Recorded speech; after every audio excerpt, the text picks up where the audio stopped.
Hello, and welcome to the first ever Mainly Sports podcast. He's Jeesh, And he Shoop.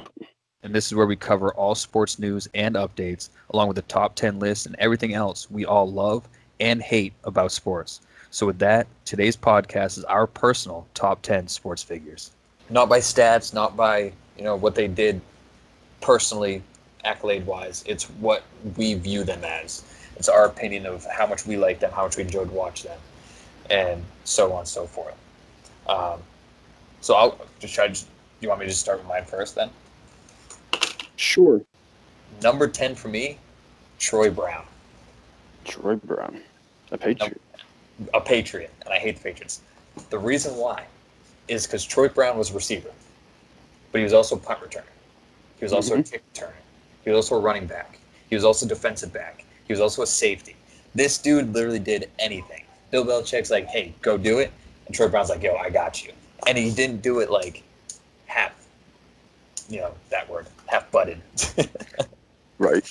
He did it. He did it to his full ability and just as good as everybody else. Like, he could have, if he decided, hey, I don't want to play receiver anymore, he could have been a number 2 corner, easily.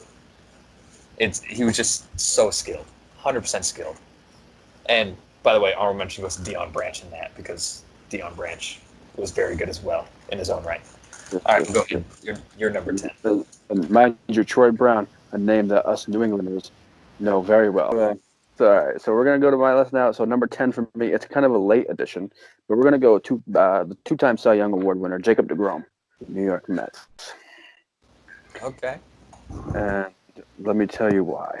He has been the best pitcher in baseball for the last few years. He gets little recognition just because the Mets kind of are not on the good side of a good team.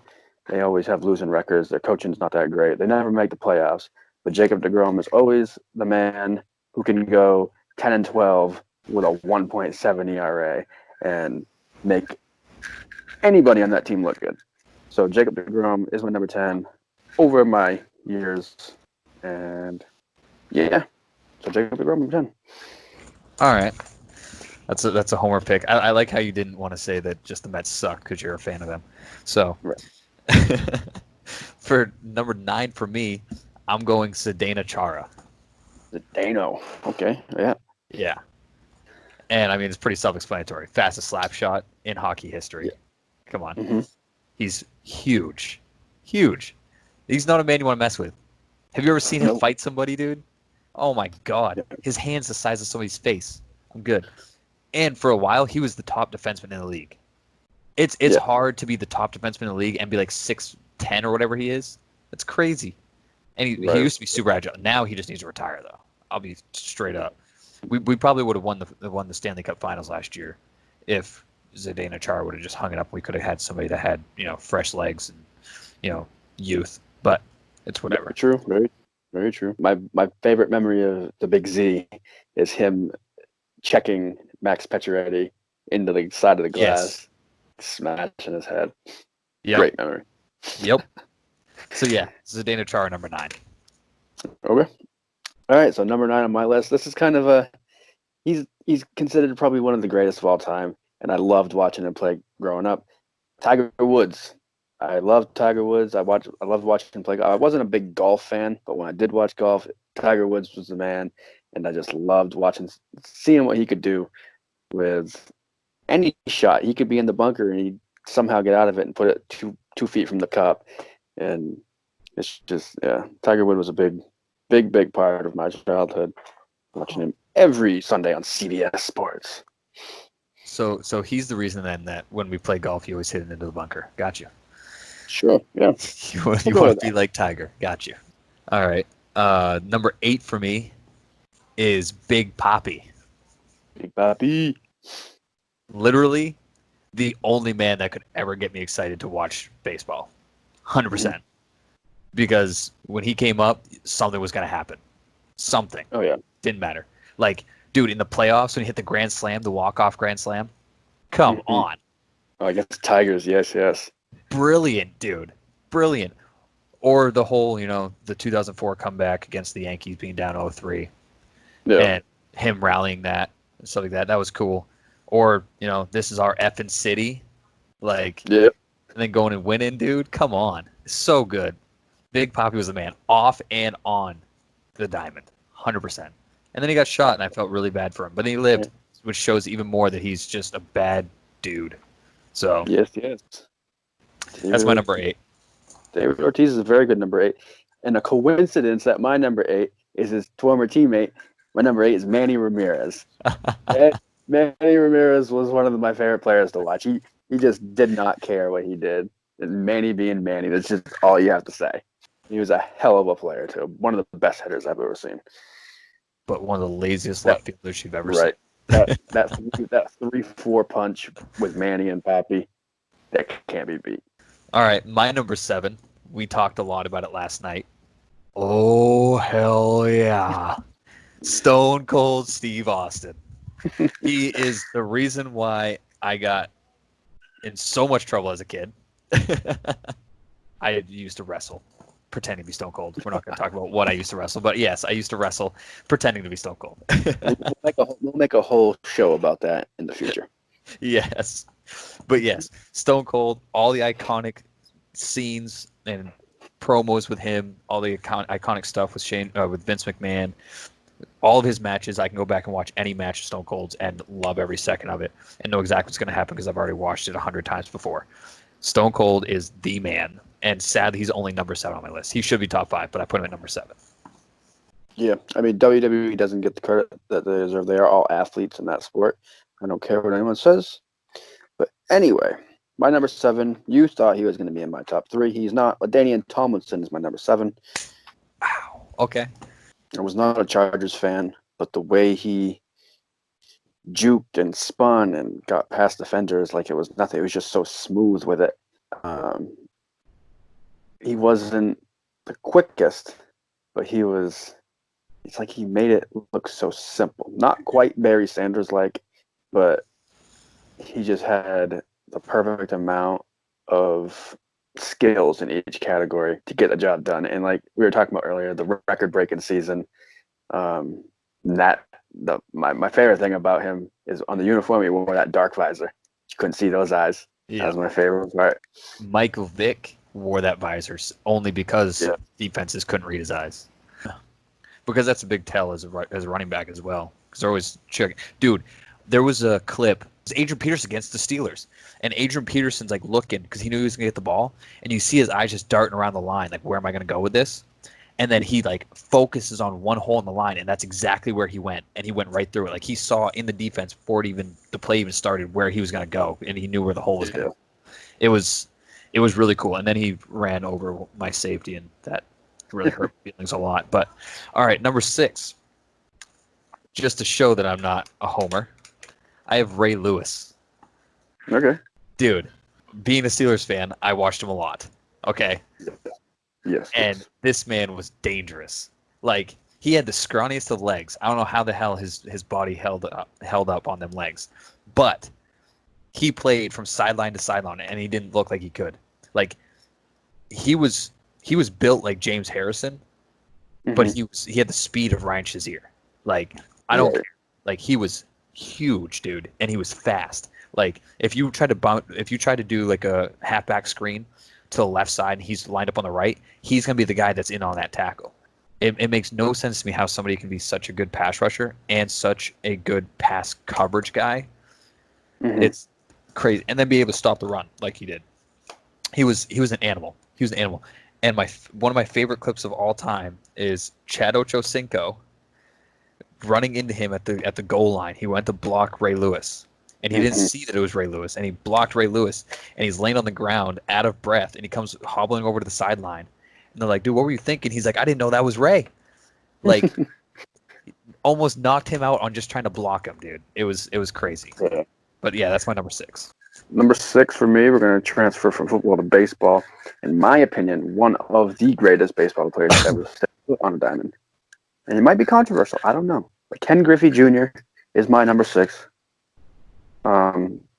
See, with all this stuff going on in the mid-2000s and the steroid era, everyone would always talk about Barry Bonds he's all juiced up, A-Rod's juiced up, and all this stuff. Ken Griffey never had anything remotely even put his name on that. He had my opinion, one of the best swings in baseball. That dude could field the ball. He could do everything. He was an all around athlete, and I love watching him play. And I got most of his career at the end of his career, so it was kind of falling off when he was playing for Cincinnati. But I still saw him play for Seattle, and Ken Griffey. That's the reason why I wanted to play outfield, because I wanted to make catches like Ken Griffey, and yeah. So Ken Griffey was the 5 tool athlete, and I loved watching him play. He almost made my top 5, but I couldn't do it. Not gonna lie, I never really watched Ken Griffey. My thing with baseball was it was just so boring to watch, and it still is. Yeah. I can listen to it on the radio for a 4-hour car ride, no problem, because they make it interesting. But watching on TV, man, it's so hard, especially now with all the stoppage. I mean, it wasn't so hard back then, but now there's just so much stoppage of play and all this waiting, and now they introduce replays. God. But I respect it. Number 5, and this is why I said, bandwagoner, Steph Curry. Okay. Dude, talk about somebody that changed the game. People want to say that LeBron was a game changer. No, LeBron just did everything else that everybody else did in the 90s and the 80s. Just the only difference is he gets away with it because you can't play defense like you could in the 80s and 90s.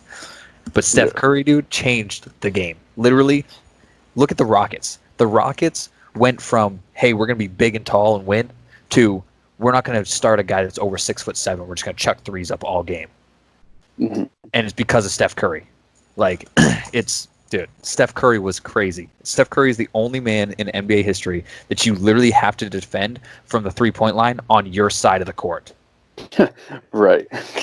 Like, yes, I agree. It's crazy. I mean, granted, LaMelo Ball's coming up, and I don't like the Ball family, but LaMelo Ball he has famous videos where he pointed at the half court line and then stopped right there where he pointed, put it up, and shot it. And he says it's because of Steph Curry. Because Steph Curry would do stuff like that. Not so much point, but like that famous play with the Clippers where he dribbled out 4 guys and then just stepped back, just chucks up a 3 just stupidly. Like, that was crazy, and he hits it. Steve Kerr lost his mind and then just starts smiling because he's like, yep, Curry, the only person that could ever do that in NBA history. I love watching Curry play, 100%. So I like it. That's number 5. See, I do not have Steph Curry in my top 10, but I do agree that Steph Curry is a game changer for sure. So yeah, I'd agree with you on that. Some people would say he ruined basketball, but that's their opinion. Right. And I wasn't a big Warriors fan, but I was also not a LeBron James fan, so I always rooted for Curry against LeBron. Oh yeah. Yeah, and I don't get me wrong. I've never once said let's go Golden State. I have said let's go Curry, but I've never said let's go Golden State. I'm a true Celtics fan. All right, my number 5 is my favorite wide receiver of all time, Mr. Randy Moss. There's not really many words you can put to Randy Moss. He was one of the best hands in football. Minnesota Vikings. He made a hell of a career over there, and then he went to Oakland and ruined it, and then Patriots picked him up, and then boom, he had 22 touchdowns that year or something. Then, yep. No. Or 21. 23. Was it 23? Yeah. Yep. He just had that height. Was he like 6'4" or something like that? He had the height, he had the speed, he had the hands, he had the hair, he had everything. He's Randy Moss. And you don't mention his hair. We'll mention hair later on. You don't mention Randy Moss's hair. Okay. Now I know who else is on your list. Okay. See, the funny thing is actually when I was mentioning, when we were doing the list, and I mentioned I would like to put Randy Moss in my list, but I just can't because I didn't really like him that much. Mm-hmm. That was actually when I was thinking about who would be number 4. Yeah. So it's weird that it's right around the same spot. But do you have anything else left to say on Randy Moss? Nope. Nothing else on Randy. So my top 5 is dominated by my 2 favorite sports, by the way. It's only 2 sports. So number 4 is Paul Pierce. The truth. Okay, I can see that. Because he played with Antoine Walker and stuff, but after that, he didn't have anybody until KG and Ray Allen came. And when he was on that team, he was putting up numbers, dude. They might have only winning 20, 30 games, but he was putting up like MVP numbers that entire time. And he didn't get any MVP votes or anything like that because his team was horrible. But Paul Pierce was the truth. Anybody that plays so good on a bad team that even Shaq Diesel's like, yo, that man's the truth. Mm-hmm. You're doing something right. And plus, he's from my favorite team, so that was me watching the Celtics growing up, was Paul Pierce. But then when they won it with KG and Ray Allen, that was like one of the happiest sports moments of my life, besides the Steelers winning the Super Bowls. But it was just so cool because Paul Pierce, if anybody deserved that finals win, everybody looks at KG and was like, oh, anything's possible. But if anybody deserved that for that city, Paul Pierce, 100%. Definitely. So, number 4. Yeah. Paul Pierce was. You look around during basketball season in New England, and all you saw was Paul Pierce jerseys everywhere. Mm-hmm. Everyone in New England loved Paul Pierce. Yeah. Multiple reasons why. He's high on my list, but he's not my favorite Celtic of all time.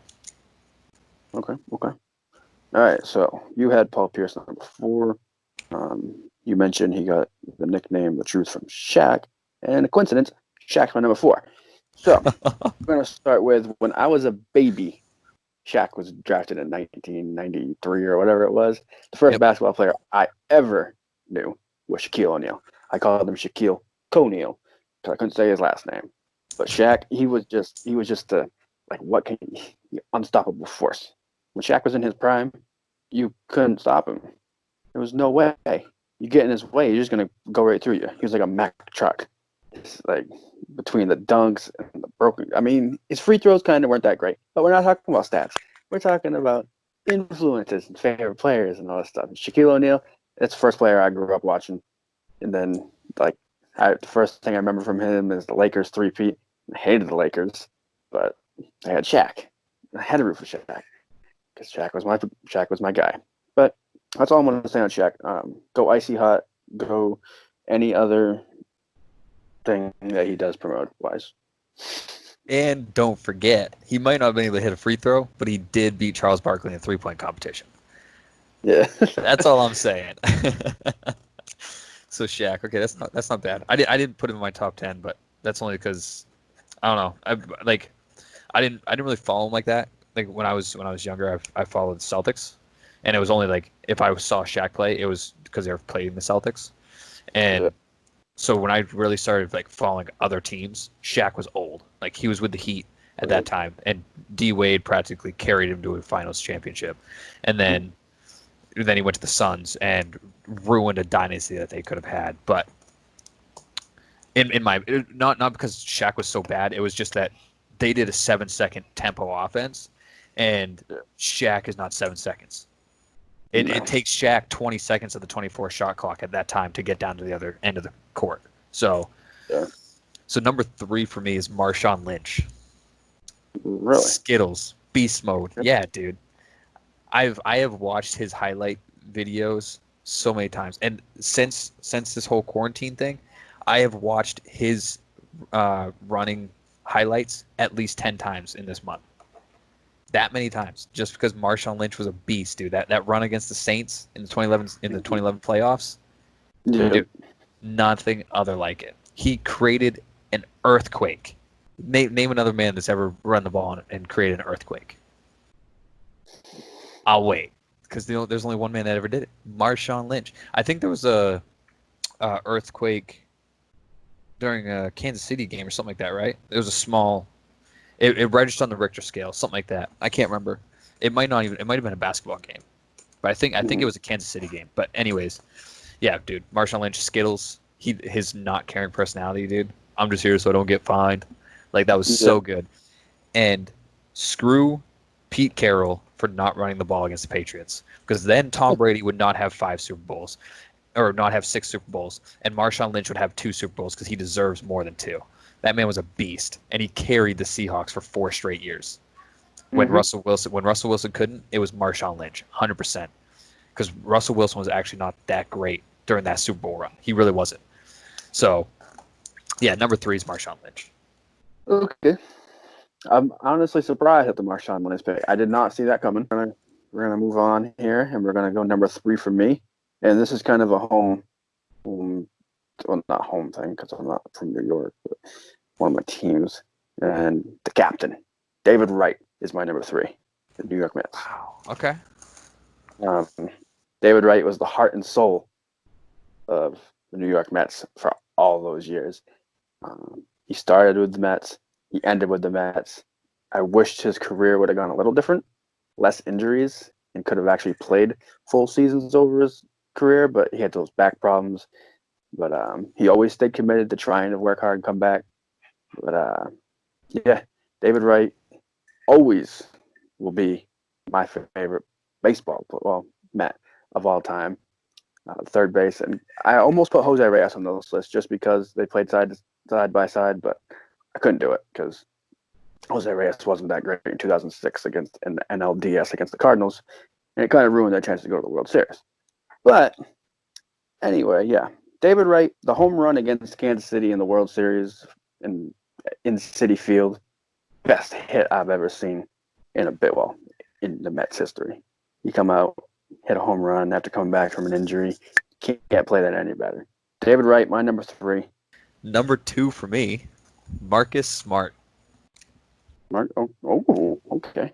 Yeah, dude. Marcus Smart, hands down, my favorite player on the Celtics, and my favorite player from the Celtics of all time. And right after that, the announcer goes, "How do you not like Marcus Smart?" If you ask anybody, Marcus Smart's their favorite player for the Celtics fans. Like, dude, defense personified. He is the only 6'1" guard or 6'3" guard that can guard a center. He locked up Hassan Whiteside. He locked up Tristan Thompson. Granted, would he be able to lock up AD? Probably not. But in a scenario where I need to stop, am I going to put him on AD if AD is their number 1 option? Yes, you're damn right I am. Like, he's that good. Even though he's short, he's that good because he's going to get in your face. He does not care. He doesn't care how big you are, how small you are, how strong you are, how fast you are. He is going to lock you down. And if not, he's going to kill himself to lock you down. He does not care. And the best part about it is, this season especially, is before he was just a defensive guy. That's why he came off the bench. But this season, he stepped up on offense. He was a scoring juggernaut in some of the games that he played. Like, he was lights out from 3 this year. It was beautiful to watch. He was so good scoring, and his driving, dude. His driving got so much better this year. Like, I'm excited to see what Marcus Smart does moving forward because he's still wicked young, and he's only known as a defensive guy. And we have scores. Yeah. We got Jason Tatum. We got Jaylen Brown. We got Kemba Walker. We got Gordon Hayward. We have scores. So that just opens up the court even more for Marcus Smart. So yeah, he probably gets easier looks because of all them guys being out on the court with him. But he takes advantage of the opportunities now. Before he couldn't. He was just a defensive guy. Now he's both. And love it. Marcus Smart is my favorite Celtic of all time. That's another surprise. I was not expecting that. So my number 2, we're going Beantown. We're going to go Pedro Martinez is my number 2. Pedro Martinez is my favorite. Pedro Martinez is my favorite pitcher in baseball of all time. He may be my favorite baseball player of all time. Just the way he had that attitude. He didn't care about anything. He had the best pitching, like those pitching skills. He got that fastball, man. That All-Star game in Fenway. Ooh. That's the best pitching performance I've seen 2 innings wise, but still. Pedro, yeah, the fights with the Yankees, throwing old men to the ground, and then he went to the Mets on top of that, so it made me love him even more. I'm a Mets fan, and then I think he actually won a Cy Young in New York one of the years. He did not get that World Series for the Mets, but that's okay. Very good, very, very good player. Pedro, like I always say, Pedro, Manny, and Ortiz is the Red Sox right there. That's the Red Sox. Big 3. Yeah. Playing in the backyard, I was always Pedro Martinez, pitching the ball to my dad. Pitch and catch. I'm Pedro. How many baseball guys is that on your list? That's We what, have four now? Pedro, David Wright, Ken Griffey, and Manny. And DeGrom, that's 5. Wow, that's half your list is baseball players. Mm-hmm. That's crazy. So would you say then that baseball at one point was your favorite sport? Because it seems like it was. Baseball at one time was my favorite sport. I used to have wiffle ball competitions in my backyard with me and my friend, and we'd have the exact lineup of every team listed out. Because it seems like you kind of like quit on baseball like 2011 though, because no one's past 2011. Basically. I mean David Wright, but like you said, he's Yeah. filled with injuries. Is your number one baseball too? We shall see. I'm actually really curious to see what your number one is. My number one, Troy Polamalu. Yeah. Oh, yeah. Dude, 100%. First ever Steelers jersey I ever had. And you want to talk about hair, dude. This man's hair was gorgeous. This man's hair, dude. I tell you what. Oh my god. His hair was so gorgeous. He had other grown men probably wanting to braid it while they were playing football. Come on. Dude. He had gorgeous hair. And then not on top of that, he had the soothest, like calmest voice, but then he wanted to rip head off on the football field. Like it was crazy. I'm gonna have to take out the F word there, but I got too hyped because it's Troy Polamalu. Troy Polamalu is just crazy, dude. All the interceptions he had, like that, the one in 2008 where he scooped the ball up right close to the ground against the Chargers, crazy. Yeah. Or the jumping one-hander against Tennessee, amazing. Or one of the most iconic calls in sports history when Troy Polamalu picked off Joe Flacco and returned it for a touchdown, and he's like, "Oh, number 43 sends the Steelers to Super Bowl 43." So great, dude. Or him ruining Pat McAfee's chance at a touchdown. You know, did you ever go listen to Pat McAfee talk about that? Yeah. Like Pat McAfee was like, "How do you face somebody that is literally talking to God on the football field? You can't beat that." Troy Polamalu, number one by far. I did see that coming. That is not a surprise. Troy, coming from you, a Steelers fan, Troy Polamalu, yeah, you had to be number one. I kept listening to you go down your list, and once I didn't hear Troy Polamalu 10 through 2, I knew he was number one. Oh, dude, by far, he's my Easy, favorite. Easily number one for you. I figured he is the best safety I've ever seen play, hands down. Ed Reed is a close second.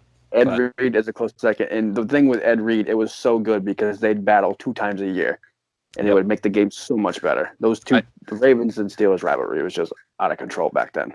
I think the biggest difference between Ed Reed and Troy Polamalu though is Ed Reed was decent in the run, but Troy Polamalu was amazing at stopping the run. Troy Polamalu was so good at reading a defense that he jumped over the line and got a sack before he even could take a step back.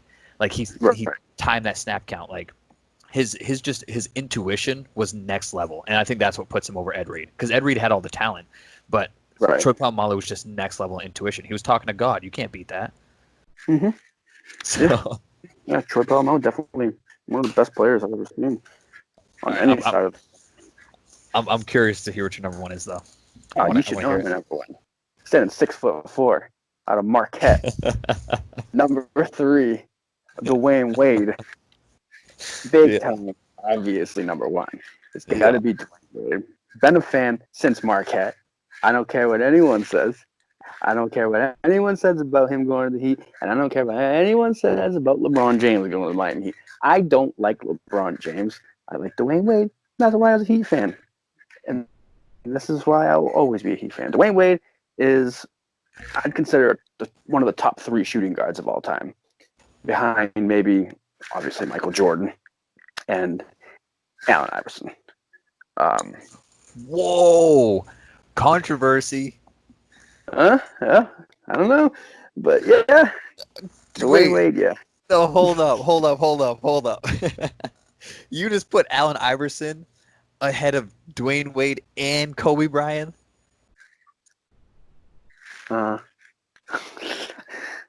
Yeah. Think about that for a second. All right, so maybe Dwayne Wade's the 4th best shooting guard of all time. Don't Don't give up anything. That could be a video later on.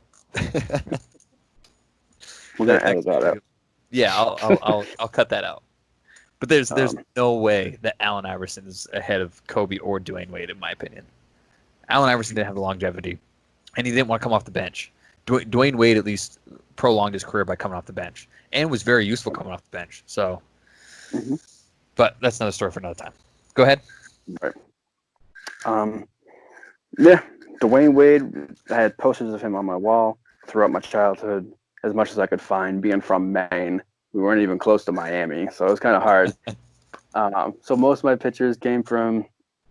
I went to school and I printed off pictures from the internet um, of Dwayne Wade, and the only times we ever got, because my dad used to buy the papers. And the only time we ever got Dwayne Wade pictures was when they were at the Big Three. It's the only time we ever got pictures of that, and I was not young enough to really cut pictures out of the papers then. So, but yeah, the three-time NBA champion, Hall of Famer, easy, hands down. Dwayne Wade, my number one. Well, he could be a Hall of Famer, yeah. He's a Hall of Famer. So, my honorable mentions I have on my paper that I didn't put in my list, which all these people could be in my list, 100%. D Wade, I mentioned him first just because that was the last person we just talked about. Dude. Kobe Bryant. Then I have Tiger Woods, Ben Roethlisberger. Okay. The only reason why I didn't put Ben Roethlisberger in my top 10 is because if you go and look at it, his best years were the years that we underperformed, and it bothers me so much. It seriously does. Like, we won 2 Super Bowls with him doing absolutely nothing. Like 2008, I think in the regular season he only had like 3,100 yards, 17 touchdowns, 14 interceptions. Like, it was such a basic season. And then the years he's putting up, 10 interceptions, but 30, 9 touchdowns. That we get to the divisional round and we lose. It just underperformed. So I couldn't put him in there. I got KG as an honorable mention. I almost put him at number 10, just because I love his attitude. And no, Ray Allen's not anywhere near my honorable mentions. Screw him. And the Miami Heat. Honorable mention, Allen Iverson. Okay. I like him as an honorable mention only because of how he changed the dress code in the NBA. That was hilarious to me. Yeah. And then my last honorable mention, that the only receiver I actually considered putting in here, Calvin Johnson. Okay. Because there was nobody like Calvin Johnson ever. There was no receiver that will ever be close to Calvin Johnson. His career was way too short, but dude, what he did in his career was amazing. And he's still going to be a Hall of Famer, 100%. And he only played 8 years. So, Yeah. what do you got for honorable mentions? We got Brian Dawkins. Okay, Eagle. Whoa now. Yeah. Brian Dawkins, fellow Eagle. You got NASCAR driver Jeff Gordon. Yep. I didn't put him in my top 10 because it's NASCAR. So I was surprised you didn't put any NASCAR in your top 10 though. yeah, that would be the only person I'd ever. I almost put Dale Earnhardt in there, but I wasn't a Dale Earnhardt fan. But yeah, just because he changed so much. Patrice Bergeron, I almost put in there. Yep. He was the first hockey player I ever met. Not really met, but threw a hockey puck at us. So I always liked him since then. That's when he's on he had an injury, so he was on a rehab stint with Providence. And we went to the game just for that. Yeah, Tracy McGrady. Yeah. You could put Vince Carter with him too. I would put Vince Carter in my top 10 biggest disappointments. Yeah. This dude, he had so much talent. Oh my god, dude! Like, his dunking ability was cool, but he didn't transition that into a winning performance on the court. Like, none of his teams were really all that good, and the teams that were decent, he was never the top guy. So Right. Yeah. We have Roger. I don't know if I already said Roger Federer or not. I put Roger Federer in there. Okay. And then I had Ty Law. Yep. Ty Law was one of the best corners I've ever seen. And then this is going to be controversial just because you're a Red Sox fan. But, and you're going to not like me for it. But honorable mention, my final honorable mention is Alex Rodriguez. Okay. And the reason being that when I played baseball, he was the swing and the batting stance that I mimicked my whole childhood and baseball career because I just loved it. Smooth swing, smooth stance. Did you number 13? I always wore number 13. I wore number 13 every year for him. I don't know why. did you also put needles in your butt cheek like him too, or? Allegedly. No, I did not. It was actually funny because when you chose Martinez, I was gonna say, so what is Mariano Rivera number 1 for you then? But it is your opinion, I guess. It's your opinion. Yeah. I respect it. So, all right. So, recap what your list was. All right, we got Jacob deGrom 10, Tiger Woods 9, Manny Ramirez 8, LaDainian Tomlinson 7, Ken Griffey Jr. 6, Randy Moss 5, Shaquille O'Neal number 4, the captain David Wright 3, Pedro Martinez 2, and Dwayne Wade number 1. Yeah, I think that might be the most hype that anybody got from in his career. All right. No, I actually like D-Wade. My top 10, Troy Brown, Zdeno Chara, Big Papi, Stone Cold, Ray Lewis, and then top 5, Steph Curry, Paul Pierce, Marshawn Lynch, Marcus Smart, and Troy Polamalu. Mm-hmm. I would say my list is better, but it doesn't have so much baseball. So yeah. literally, dude, my top 5 was literally just baseball and football. That was it. In your top 3, it was pretty much only baseball. So Yeah. Half my list was baseball. Yeah, I even covered wrestling, dude. But I didn't cover golf, so I'll give you that. Did you really watch Tiger Woods? Oh, I love Tiger Woods. That's crazy, dude. I remember tuning in a couple years ago. Huh? I was a big fan. He was the best golf player out there, so that's the only reason why I rooted for him. But then, I started watching him, and I realized how good he actually was. I remember his last win there a couple years back. That was super televised, and I remember I did stop what I was doing to watch that only because it was the last day or whatever, and there was 4 holes left, and he was in the lead, and I did watch that, but I never really watched Tiger Woods like that. It's crazy that he's in your list. That's crazy. But hey, that's top 10 sports figures, dude. We made it through our first podcast video. We didn't have anybody duplicate on our list. We actually didn't. I thought we would, and we didn't. I thought Manny Ramirez was going to be on your list, to be honest, and we were close with David Ortiz. Yeah. But I thought Manny was going to be the one person that you had on your list, but I was wrong. I don't know. I wasn't a big fan of Manny. I liked him, don't get me wrong, but if I had to choose one Red Sox player of all time, it's Big Papi. Yeah. Because as bad as it sounds, I remember Manny Ramirez more as a Dodger than a Red Sox. If I, not that I'm saying that he did better things with Dodgers, but I'm just saying if I think Manny Ramirez and I close my eyes, I see him in the Dodgers blue. But gotcha. if I think Big Papi, I close my eyes, Red Sox all day. See, if I close my eyes and I see Manny Ramirez, I see him hitting a walk-off home run against the Angels off the Coke bottle. Yeah. That's what I see. Red Sox did him dirty.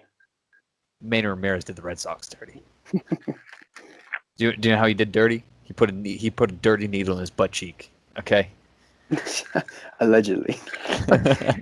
Allegedly. Dude, Cocoa Crisp. I used to Yeah. love Cocoa Crisp. I always liked Veritek. Trot Nixon. Trot Nixon was my man. Yep. When I was the Red Sox. I watched Red Sox. I always listened to the 96.3, whatever radio station that is. Jerry Remy. Not Jerry Remy. Whoever the announcers are for the radio. The ones that are always over dramatic. And Yeah. the big fly ball, left field, back it goes, and the second baseman comes out to the left field to catch the ball. Yeah. I'm like, okay. Dude, I don't know. I almost makes me want to rearrange my list now and put Cocoa Crisp somewhere in there. I totally spaced Cocoa, dude. I used to love Cocoa Crisp. He was the man, dude. He was fast. He could hit the third base and still get a double. Like, he was fast. He was fast. But all right, that's it for the podcast. And we're gonna get into other topics, and then we're gonna ruin other topics, so we don't want to. Right. Stay tuned. Thanks for listening to the Mainly Sports Podcast with Shoop and Jeesh. Make sure to leave a comment and give us your top 10 list. Also, don't forget to hit that subscribe button and follow us on Instagram at mainly_sports. And that's mainly_sports, MAINELY_SPORTZ. Thank you. Till next time.